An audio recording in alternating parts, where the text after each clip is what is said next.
Are you ready to get philosophical? I fucking love this shit.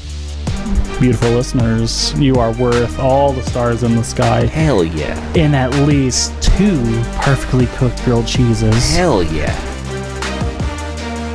Does a bear shit in the woods? Sometimes. He's been known to shit in a liquor tent. Yeah, pick up a book, losers. Pick up a book, losers. Welcome to the Based Banter Podcast. What is up, everybody? Welcome to another awesome, amazing, spectacular episode of the Based Banter Podcast. I'm your host today, Jerry, joined as always by my co-host and best friend, Joey. Say what's up, buddy. What's up, everybody? Joey, how you been lately? Dude, I have been doing fantastic, man. You know, I've been, completing some of my tasks that I've set forth in front of me, achieving some goals. I took apart some electronics and repaired them today. That's something I'm not very familiar with. It was a bit of a daunting task. If I fucked it up, I was not going to have that technology anymore. So what was the most rewarding part of that? Was that putting it all back together, or was it the process? What was that for you? Well, it was a challenge. I was having an issue with some of the tools that I had because I was using some automobile tools. Like a giant wrench? These are delicate little screwdrivers and shit. But as I was going through the process of, I just smashed it over the wall. And You're just like, these tools ain't working. This is what I use for my automobile. Ooga booga, Xbox controller no work. Break open, find out problem. Fix problem. Happy caveman. No, I took it apart, man, and I cleaned it up and I put it back together. And the rewarding part of that was actually getting to see it all into pieces and then it working once I fixed it. So that was very vindicating, and I can't wait to do it again, honestly. That's really cool. I love whenever you can trust the process and it all works out. Right. But what have you been up to, man? Man, I've been up to a little bit of writing some music and making the thing happen. New music coming soon, possibly, maybe never. And a little bit of practicing some bowling. I got a question for you real quick. When you're coming up with a song, how do you find the name of a song? Like, does it come to you in the form of the lyrics, or do you just have like an epiphany? Like, how does that work? So I have different processes for different kinds of songs. So if I am just kind of freestyling something, just like playing it into my digital audio workspace, then I will just come up with a word. I have a few tracks of just like nonsensical words because I don't have a good title for it. But if it is a song, I'll try to find the culmination of what it's trying to say, and that'll be the title. Nice. That's a good little insight into the creative process. That's some good insight. And then, so I've been thinking. Oh no. It hurts. Oh God. It hurts most of the time. Everybody prepare yourself. Prepare yourself, because I've been thinking about nature versus nurture. Have you ever heard of that phrase before? I have not. So nature versus nurture is kind of this idea of whether we are how we are because of like genetics and the sort of biological stuff that brought us here. That's the nature part of it, or the nurture part of it, which is kind of like your environments and like basically everything that comes after you're born. Okay, so kind of like the circumstances of one's birth and versus the genetics of one's birth. I thought you were about to start quoting you two for a second. I tried. I was about to, dude, and I had to stop myself. The people would have loved it. I love it for sure. Did you know I have a tattoo? That's going to be my running joke, is I'm going to quote one of my tattoos every pod. Just go ahead and brace yourself, people. It's coming. You just start accumulating and collecting tattoos of awesome quotes, and you're just like, I have a tattoo for this situation. I do have a plan to have a neck tattoo coming up, and then whenever I mentioned that to some of my friends, they're like, are you sure? I'm like, buddy, I'm covered already. Like, what? There's no going back at this point. All right, so the more I've researched this, the more I think I understand it. And spoiler alerts, I'm going to tell you, whenever it comes to nature versus nurture, it's going to be both of them, because both of them have a very important role in what shapes us into who we end up becoming. And do you have any questions? Like, immediately, whenever I bring this up, What runs through your mind? Right. Well, I think this is a great thought experiment because, this kind of makes one reflect on who they are as a person and what drove them to their development, right? Because we're all constricted with our genetics, and then we are also constricted with our environment. Whether that's, being born into poverty or born into a rich family or born with superior genetics or being born with ailments like allergies and, medical issues. So, I'm going to get a little personal with you. So, which one of your traits is purely nature, right? All right. I would say I have very good genetics as far as I'm a very healthy person. I have a great immune system. My body functions very well, and I take very good care of myself. So I think my genetics are pretty much superior to the nurture part of my life because I thought you were about to say to everybody, I'm the superior being. Bow to me, mortals. I'm sure other people was thinking that's what he's leading up to. He's like, I'm superior to everyone. I have good genetics. No, buddy. I'm a 6 foot tall Caucasian man. I'm not the prime time cream of the crop. I'm an average at best human being. That's just your nature, isn't it? Yeah, but as far as the nurture aspect of it, I grew up in a very low class, poverty stricken. My parents were hoarders. They didn't. We had to use Well, it sounds like you. Army. It sounds like you had stuff. If they were hoarders, what kind of stuff did you have? We had lots of trash, buddy. You want trash? I got you, bro. Well, what can you do with trash? You can make more trash. What is trash but another man's treasure? If that's your treasure, bro, I'm not one to judge. But I'll bounce this question back off to you. What aspects of your life do you think are superior as far as what makes you and your development? Is it your nature or is it your nurture? I would have to say my nurture. That's something that has carried me way further than my nature could have ever carried me, because there's a lot of ways where I do feel disadvantaged because I have a pinky that isn't properly developed, so that's why. That's what the problem is. It's my pinky, so I am not able to do all the stuff you would normally do with a fully fledged pinky. Wait, don't you play a guitar though? Doesn't that cause you issues? Never. No, but it really doesn't, because that's my strumming hand opposed to my fretting. Were you born with a fucked up pinky, or did something happen to you? It was biological. It happened from birth. I'm going to need a photo for this for our Instagram later, because for the listeners who can't visually see this pinky. If you have aphantasia, this is your sign to fucking imagine something and get with the program. Did you know the pinky is 50% of the hand's strength? How crazy is that? I didn't. Yeah, dude. Is there a way to test that? Grab onto something. I don't fucking know, dude. Just not use any of my other fingers? Yeah, but it does. Yeah, look it up. It makes up 50% of your hand strength, which is kind of an interesting thing because we don't value the pinky as much as you'd think. So if the pinky was gone, then the ring finger would have to make up for it and compensate, wouldn't it? It would. Then you'd look like a freak of nature. I'm kidding. If you don't have a pinky, you're a freak of nature in probably different ways. It's okay. We're all freaks. We're all freaks. Some of us hoard and watch a bunch of anime. I feel called out. That was definitely that was some shade thrown. But let me ask you this. So if you could go back and change one environmental factor in your childhood, what would it be? And do you think it would change your personality, like your whole personality today? I don't know if this will actually apply because it's not necessarily like a necessity, like in the sense of materialism, like capitalism and items. But I would have liked a little bit more attention and care from my caregivers, my parents. Oh, man, that hits hard. That hits hard. And right after I just antagonized you, that feels bad. So thank you for that. I guess just trying to guilt trip you all the way out of the fucking door. I guess thank me for that too, I guess. All right. Be careful the questions you ask. You might not be ready for the answer. See, me personally, I'm not going to use that same answer because I'm sure a lot of people relate to that. Right. Like they wish they could have been shown more care and that people was more present. Right.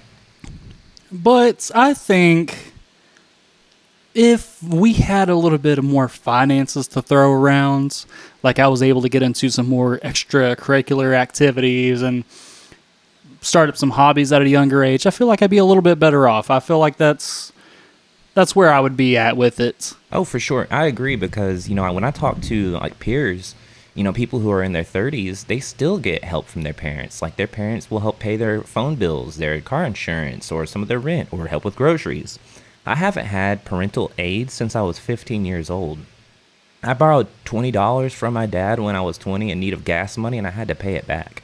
2020. 2020. That was a crazy year.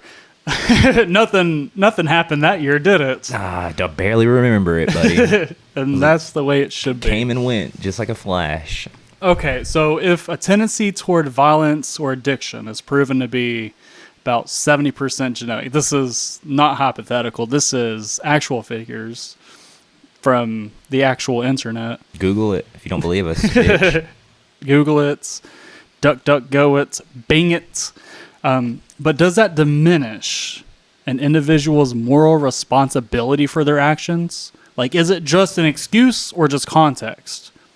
I think it's a little bit of both, right? Because you have, on one hand, people who will utilize their experiences as like a crutch, right? Saying, I'm not where I should be because of this and that or the other. Right. Imagine you have one really violent parent and you inherit those genes to where you are just automatically just on edge about things. Like, how much of that is their moral responsibility to take care of opposed to this context, Right. And I think those kinds of people, they need to be more self-aware of their genetic dispositions and, put a little bit more focus and care into how they can present themselves and to not represent those negative aspects of their genetics. And that is an awesome segue into the abyss. Dun dun dun. But no, I think it's amazing that there can be something that seems so trivial, something that we don't even think about on a day-to-day basis, that completely affects our day-to-day, that completely affects our future, and it impacts like the people around us as well. Right, and I'm sure there's a lot of people and a lot of listeners, most people actually don't know what a lot of their genetic dispositions are. Like they're dealing with these issues without the awareness of their own genetic flaws, right? Like for instance, mental disorders that you inherited from your parents, and you're dealing with high anxiety or depression or bipolar disorder, and you don't realize that this is something you've accumulated through your genetic upbringing, and without that awareness, they're not getting the treatment they need, so they're just raw dogging life, going through it, dealing with all these problems without addressing them. And that brings me to another awesome point, because that actually segued into what my little notes here. So, upbringing. So why do siblings raised by the same parents, right? This is environmental, in the same house often develop radically different personalities?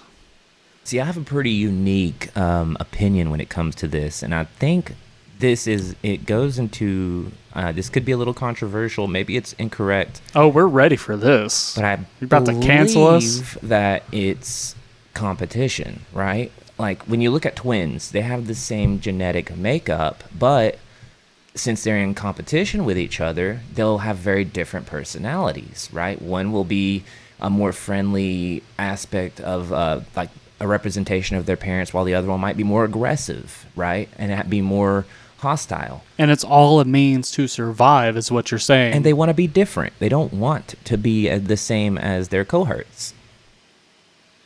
So at that point, it's just kind of like, even if you have the same circumstances, the same genetics, the same upbringing, you are going to force yourself to be different because you don't want to be just like everybody else.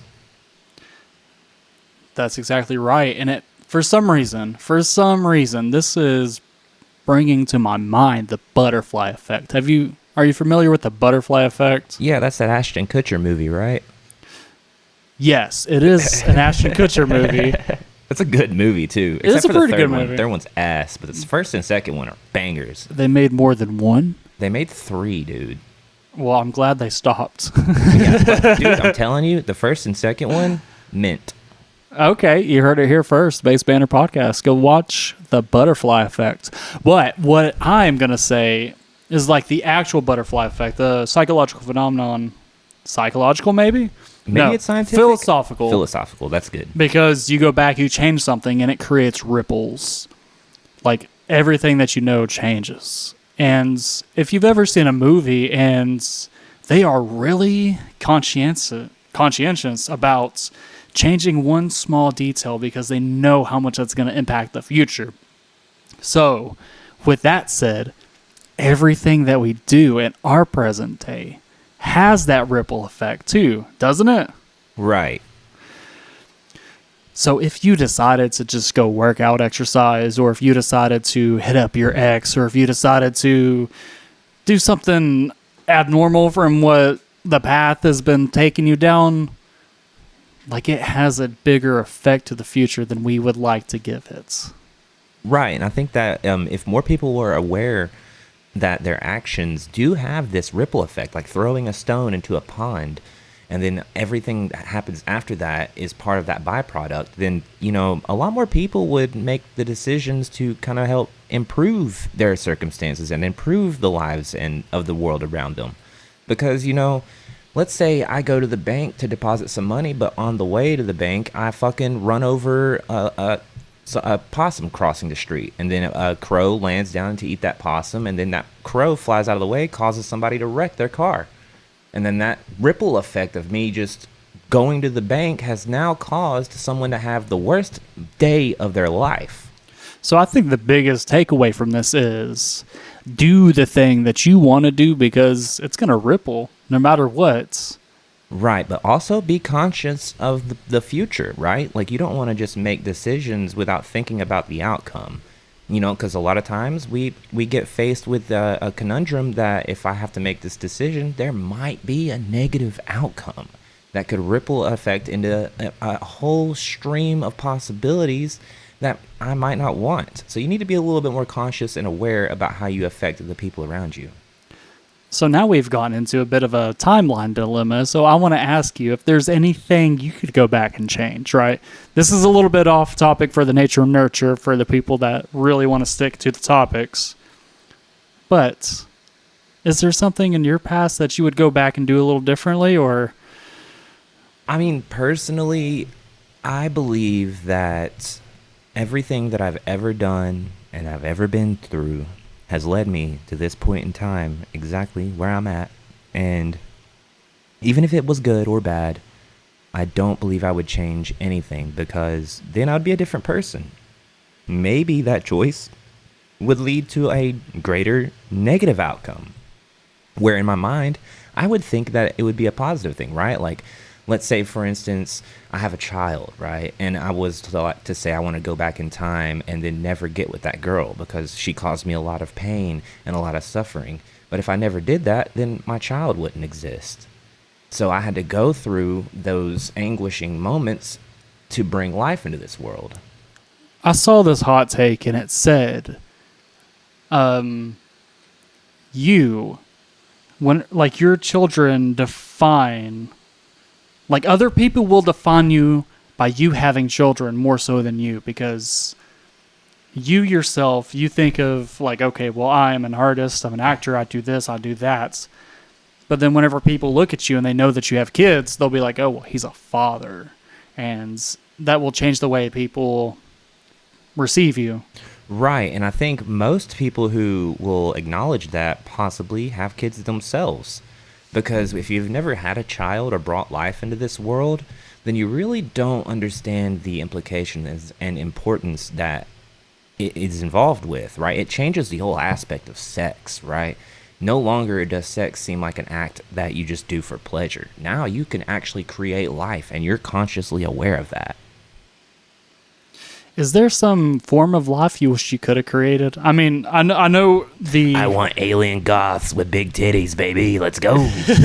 Because I know the natural outcome, what everybody can perceive, will be like a human child, but could you, if you could give life, if you could spawn something that's living, what would be your choice? What would Oh, you want to dude, spawn? I would spawn a talking cat for sure, dude. I want a little buddy chilling in my room when I get off work, I come in home, and he's like, "Oh, it's you again.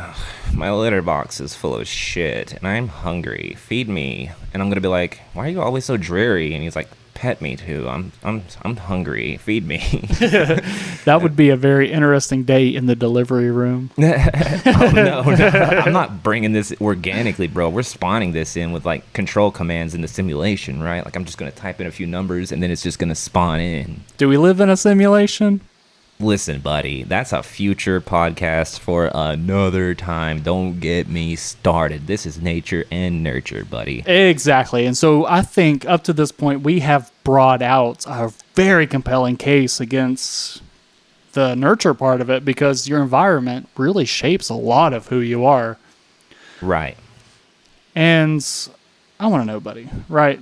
So are people who are chronically messy simply wired to prioritize other things, which would be nature, or did their parents just give up on their chore chart too, kind of like enabling that? I think poor discipline and the lack of attention towards aesthetics comes from your nurture aspect, right? I don't believe anyone's innately a messy person. I think that comes from your upbringing, be it depression, anxiety, or just things that have happened to you in the moment. Because if you look at the case-by-case studies under people who are hoarders, a lot of them have manic depression. And they've gone through a specific event in their life, like a divorce or a death of a loved one, that has led them to go down this path. Before that, prior, they were just like a normal human in society. But since they went through this event, this is what has led to these results. See, I could see that something of the nature sort, something biological, could have you wired to where you are. Right, because ADHD and ADD are a thing. If you are... That is true. They are a thing. If you have a condition like that, it's normally... I think most cases, I mean, don't quote me on this, but I do believe it is something that is like genetic that you end up born with. So if you have some sort of condition like that, maybe even OCD, to where it's just really compulsive, you have to do the same routines over, maybe that messy room or hyper clean room is something that is more of that nature aspect. Possibly. Now, that would require some more evidence and more scientific studies. I do feel like, and I could be wrong on this, but I think a lot of the ADHD symptoms can be correlated to like your nutrition and your regular behavioral aspects. Like, for instance, there are some cases where parents don't have ADHD, but their children do, right? So that would point to the lack of genetics in that aspect. Let's speculate on this as two normal ass people that have no expertise in the field. Hell yeah. Two unqualified people talking about science, baby. Let's go. Would you say that ADHD and ADD is just a lack of discipline? Not necessarily a lack of discipline. I think that's just one aspect to it. I think that it is, it's a lot of things. It's your nutritional intake, your regular routine habits, and, also, again, it could be a little bit of genetics, right? Like, just because your genetics might make you more susceptible to these kinds of conditions doesn't mean that they're the root cause of them. Because some people are born with a predisposition to be alcoholics, but they never do that. And why do you think that is? That's the Discipline. Environment? It's discipline. It's self-discipline. That's the nurture? It's self-discipline in the sense that they are aware consciously and wholeheartedly of the negative aspects of the outcome of this habitual activity. Do some people have a lucky gene that makes them eternally optimistic or better at spotting opportunities? Or is luck simply a taught skill of recognizing and acting on environmental cues? Ooh, luck. Luck. Let's talk about some luck. Yeah, that's a very good question, because I think that can fluctuate, right? Because if someone who has naturally perceived themselves to be lucky might go through a unlucky spout, and once they've gone through that, they might rewrite their own genetics. there is a lot of evidence that goes into play where if you take a certain substance or if you live a certain way, your genetic code will actually change. A lot of people look at genetics as if it's like this finite, permanent source of like data, but in reality, through routine and repetition, you can actually change your own genetics, and with chemical intervention too. See, that's a little bit of some foreshadowing. I like what you did there.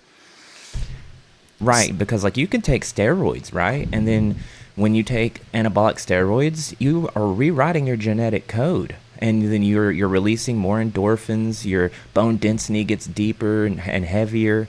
So that's a chemical reaction to your genetic code. Right. I have learned a little bit about, okay, so this instantly makes me think of stress.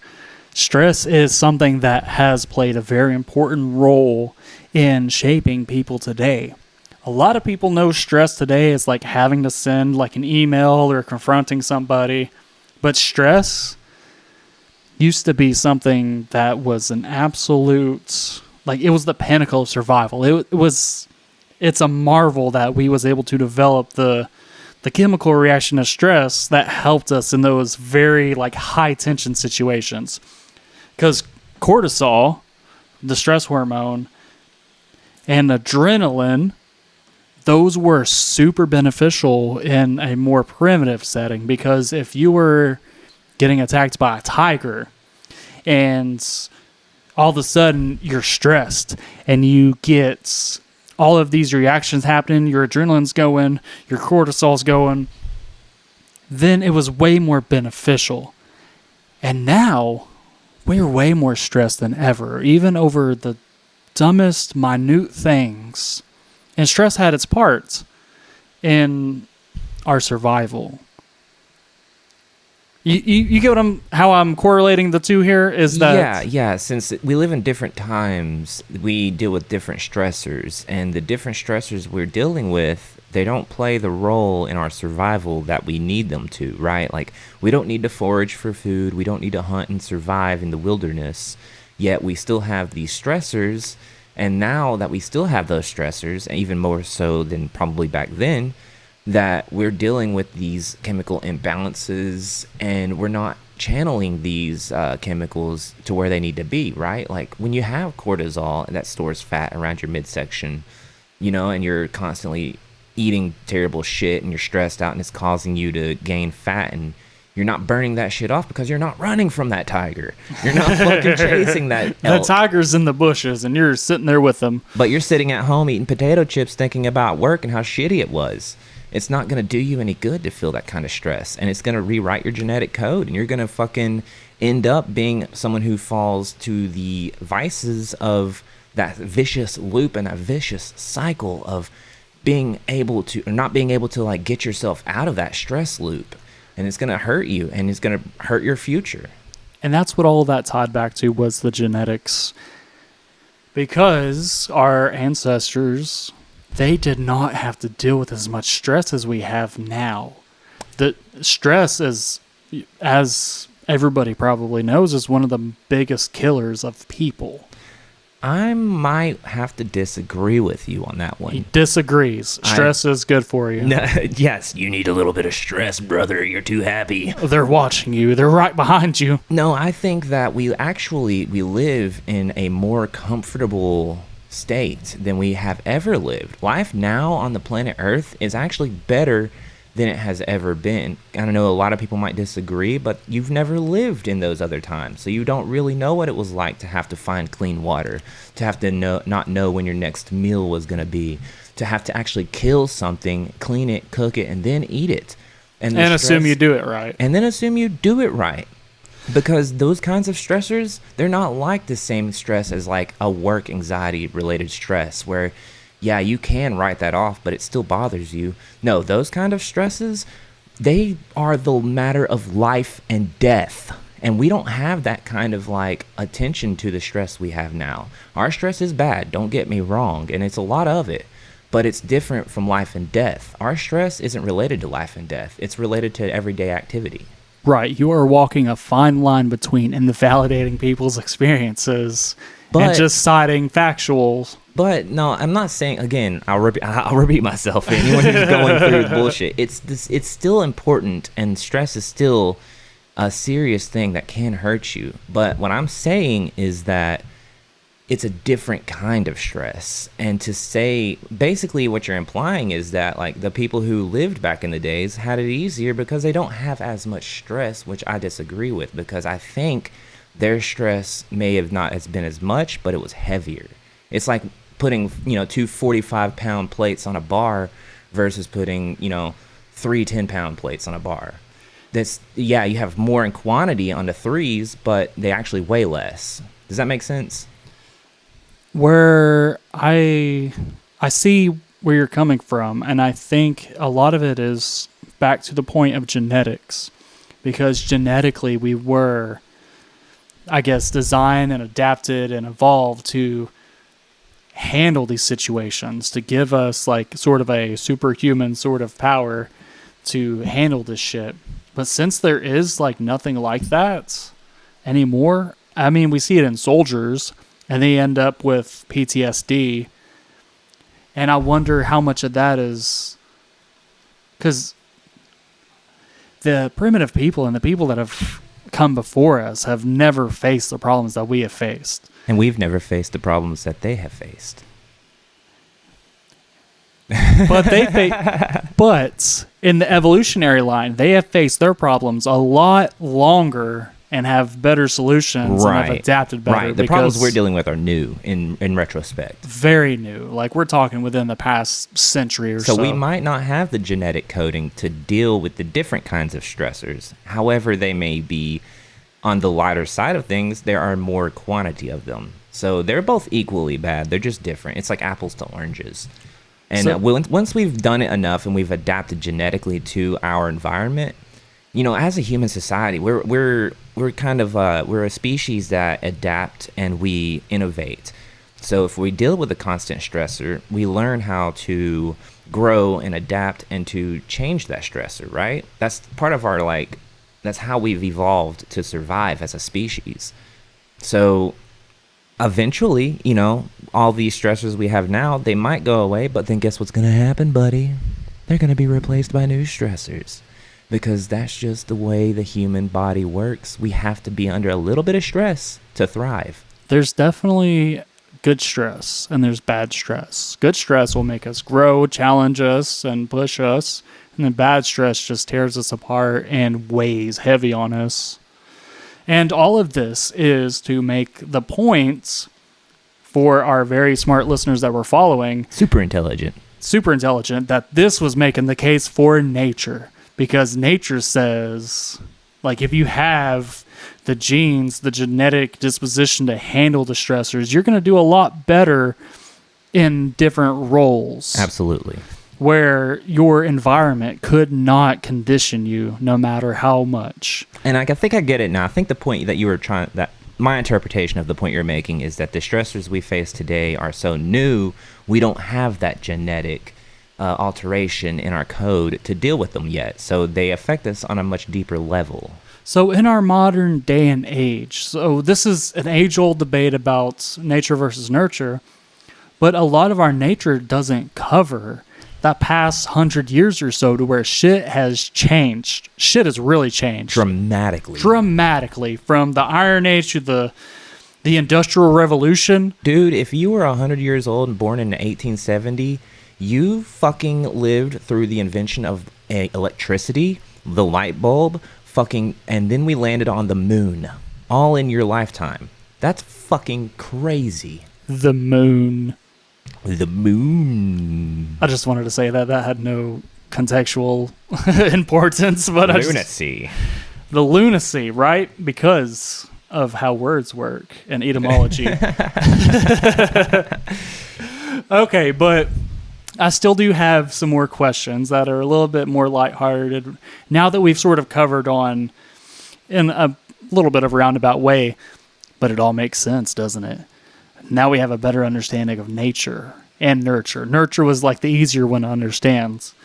So let's break this down a little bit. So is the fundamental difference between like a cat person, someone who's like more independent, like cool, easygoing, and a dog person, someone who's like loyal and goofy and outgoing, like a genetic preference for certain types of like social bonds? Or is it based on which pet you had whenever you were a kid? That's What do you a very think? good question. What do you think? Just anecdotally. Because I've had both. You know, I grew up with dogs and I grew up with cats, and I'm an animal person. I'm neither nor a cat or a dog person. But I will say that I think that it is both. I think that if you grew up with more cats, you're more likely to be a cat person. If you grew up with more dogs, you're more likely to be a dog person. But also, let's say you got this kind of like genetic disposition where you're a shy person by nature and you're high anxiety, but you love dogs, right? So I mean, that's a very tough question, honestly. I think that that's more of the nurture part of it. It sounds like an it depends kind of question. Circumstantial, baby. Circumstantial. So, are your specific consistent types in dating, right? Like if you like musicians or like tall people. I mean, that sounds kind of like if more so of the feminine quality of what they look for, I guess. Is that like an expression of like an ancient selective genetic drive, or just kind of like a environmental thing where they figured out that that's the type that they need to be with?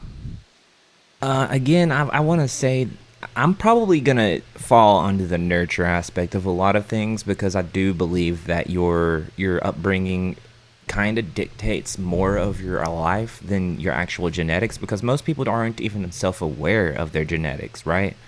So they rely on their experiences. So let's say you're a teen girl who grew up listening to emo music, right? Like My Chemical Romance, Blink-182, Hawthorne Heights. You're more likely to be attracted to dudes who play music in a band, who skate, have long hair, and they're emo and grunge, versus a girl who grew up as a cheerleader and who listened to country music and had, idols who were wearing like boots and cowboy hats. They might fucking fall for the cowboy rancher type guy. But I do think there is some genetic disposition when it comes to this, because at the end of the day, women are naturally attracted to the guy they feel like will provide and protect. And that's the nature side of it, because historically they are seeking a place of safety. Yes. Because genetically and biologically, men are the hunters and protectors. Like, we are the go-getters. Yes, and women were naturally the gatherers. And that was part of our roles for way longer than the societal change that we deal with at this point in time. So I do think, without even acknowledging it, most people, women and men, they gravitate to that. Like, men want women with big titties. Why do they want women with big titties?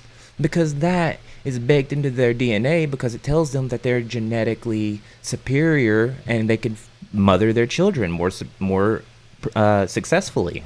They have more capacity to give you what? Milk, baby. That's an awful joke. So let's get a little bit personal here, more personal. So is there one specific dramatic life event, good or bad, okay, that you are certain rewired your brain? And if that event hadn't happened, would your personality be fundamentally different today? I think that there was a point in time where I had gone through a traumatic event where I got injured wrestling professionally. You've probably heard me talk about this before once on the podcast, but that was such a traumatic event for me that I lost everything. And coming through that, it allowed me to realize that it doesn't matter what life throws at me. There's still always tomorrow. There's still always hope. No matter how hard things get and how difficult things get, you can still survive and you can still thrive. And that to me was the pivotal moment where I learned that, it's all going to be okay, no matter what. I want to interject my answer to that because what you said is kind of what took me a little bit longer to learn and understand, because whenever I was a little kid, unsupervised, I almost got stuck in a tunnel. I was crawling underneath this tunnel underneath this road, and I almost got stuck. And I started freaking out. I'm just like, okay, well, I can't go through. I'm going to have to go back. And if I would have got stuck, man, I mean, I would have died for sure, or been really miserable for that time being. But that memory just kind of stuck with me, that I am alone, that it is just me. And I had other experiences later in my life that reaffirmed this and just like put that in my brain, that I am just me, and whenever I go, it's just me. So I have a question for you. Do you think near-death experiences or traumatic events like that rewrite your genetics? Or are they more on the aspect of the nurturing side? See, I would like to know about altering genetics, because this is a little bit of a new idea for me. Right. That you can rewire your genetic code, because, right, that would be something you could pass on, right? Right. What was the question again? Do you think near-death experiences or going through traumatic events rewrite your genetics, or does that fall under the scope of the nurturing aspect? If it could rewrite the genetic, then now it's definitely nature. I suppose we would need scientific evidence to go into the studies of the post and pre-person who suscepted themselves to a traumatic or near-death experience while being analyzed, right? So if you are a scientist and you listen to this podcast, this is your chance to reach out to us and let us know that you are interested in facilitating this bullshit, if that's what you want to call it. Yes, there's new clinical studies. Sign up today and we'll put you through a near-death experience. But first, we're going to traumatize you with scans and data analysis to provide evidence on whether or not near-death experiences cause a genetic change, or if you are just fucked up afterwards mentally. The pain is minimal and the hours are grueling. Subjects who apply, we are not liable for any loss of personality. Okay, so what has been one of your biggest takeaways from this discussion? I think the biggest takeaway here is that there needs to be more awareness on both aspects. I think they're both important. You know, it's like yin and yang. They're both equal parts good, equal parts bad, and they're both important on bringing you up to who you are today. And I think the takeaway here should be, as a listener, and for myself, and I'd hope for you as well, that we can focus a little bit more on both sides of the coin and accept that our genetics are there, and then deal with what we have, and then find out what our nurture is and how our upbringing was, and then deal with that when we find out how we are who we are based off of how we were raised. And once you can realize that, then you can start to move forward and progress, and then it might help you even achieve some goals and become a better version of yourself. Become a better people. Become a better people, baby. That's what we're here for. See, my biggest takeaway for this is that there is a balance between acceptance and non-acceptance, because you have to accept your genetics. That's already kind of written. Like, who birthed you, you can't change that. That's exactly where you're at. Right, you're a short king for life, buddy. Deal with it. That's the acceptance. But then the environmental part is the non-acceptance part of it, because you don't have to stand for the people that are around you necessarily. You can eventually like either outgrow those people, meet new people, or move away from a city that is extremely toxic and polluted. Like there's a balance between accepting what you can't change, and if it really burns your soul, not accepting what you can change. Right. Both solid takeaways, man. You know, this has been a great thought experiment, and I think that the listener at home probably hasn't really given this much thought, because I know I haven't up until this very conversation. I was kind of subconsciously aware without thinking about a lot of these things, but I do think it's important to reflect on both aspects and then put attention into both of those things, because, again, we want to be better people.